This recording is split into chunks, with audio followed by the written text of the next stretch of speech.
Ovde je jedno izuzetno jednostavno kolo koje se sastoji od jedne LED diode, otpornika i baterije od 4,5 V koji su rezani na red. Tako da kroz kolo teče struja I, znači ovako, i njena veličina je jednaka U kroz R, gde je U napon na otporniku, a R otpornost otpornika. Sad ovde instrument je postavljen u položaj za merenje otpornosti i sad ću ja da izmerim ovu otpornost. Na njoj piše 330 ohma, pomoću prstenova, ali nije to, tačna vrednost je ovo. Ovome sad treba vremena da spor je ovaj procesor. 325 ohma. Sad ću da uključim kolo i evo struja teče, a ja ću sad da merim napon. Znači sad ovaj instrument prebacimo ovamo, evo ga, jednosmerni napon. I napon je, evo sad ćemo da vidimo, 2,6, 2,59, ali to je praktično 2,6 volta. Evo ako vas interesuje na diodi koliki je napon, evo ga.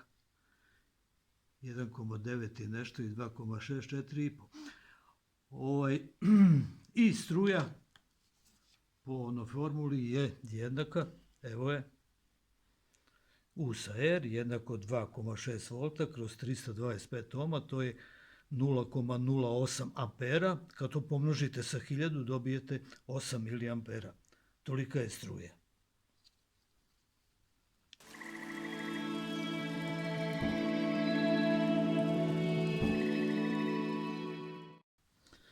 Ovde imamo jedno jednostavno kolo koje se sastoji od ove sijalice i ovog otpornika od 10 ohma koji su vezani na red i priključeni na mrežni napon od 230 V. Evo ga. Taj mrežni napon se dovodi preko ove ovde utičnice i kao što vidite, jedan kraj ide preko otpornika na ovu LED sijalicu, a drugi kraj ide direktno na LED sijalicu. Znači evo ovde preko otpornika i direktno.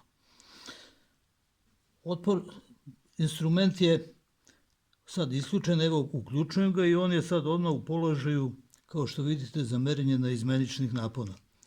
Evo ga.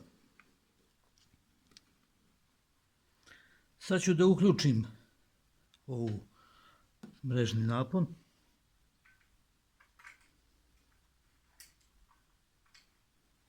Evo ga. Znači to je ta LED sijalica. Ja ću sad da je sklonim da nam ne smeta. I evo smo sad opet, evo ga otpornik i sad merimo napon. 0,396 volti. To je zapravo 0,4 praktično posmatrano. I evo šta kaže matematika. U1 0,4 volta, otpornik 10 ohma i jednako U1 kroz R i to je 0,4 volta sa 10 ohma, to je 0,04 ampera. Kad pomnožite sa 1000 dobijete u miliamperima, to je I jednako 40 miliampera. Ta struja puta 230 volti, to je snaga koju ova sijalica zajedno s otpornikom vuče iz mreže. Sad, kao što je ranije napominjano, ovaj napon treba da je mnogo manji od ovoga, ali to je ovde jasno kao dan. Evo, onaj napon na sijalici, to je u stvari 230 volti. Evo ga, 230 volti, a napon na ovome, kao što smo malo izmerili, 0,4 volta. Znači ovaj napon je daleko, daleko manji od ovoga, tako da je merenje tačno.